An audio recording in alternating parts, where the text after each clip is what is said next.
susunod na programa ay rated PG. Patnubay at gabay ng magulang ay kailangan sa mga batang manonood.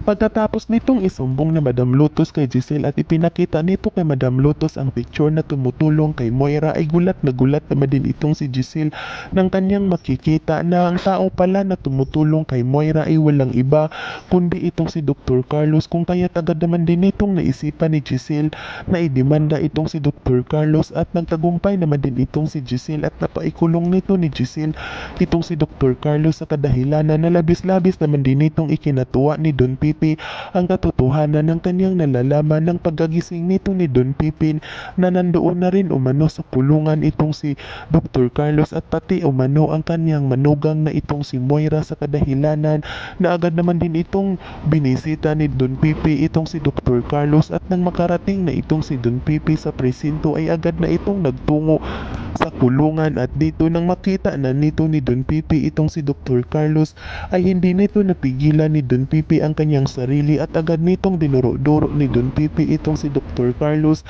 na nararapat lang umano kay Dr. Carlos na makulong dahil isa rin umano itong kriminal at katulad umano ito ni Moira na isang masamang tao. Sa kadahilanan na agad naman din itong sinagot ni Dr. Carlos itong si Don Pipi na nadamay lang umano itong si Dr. Carlos at wala naman umano itong kasalanan, at dito nagigiliitin naman din ito ng galit ni Don Pipi sa kanyang naririnig galing sa bibig ni Dr. Carlos pagkatapos nitong maaalala ni Don Pipi na bago ito nagkumatos ay nagising na itong si Don Pipi at nakita nito ni Don Pipi itong si Dr. Carlos na gusto nitong tapusin ang buhay ni gusto nitong patayin ni Dr. Carlos itong si Don Pipi, kung kaya't agad naman din itong pinagsabihan ni Don Pipi itong si Dr. Carlos na nararapat talaga umano nito ni Dr. Carlos na mabubulok sa kulungan dahil magsasampa din umano itong si Don Pipi dahil naalala umano nito ni Don Pipi na itong si Dr. Carlos ang dahilan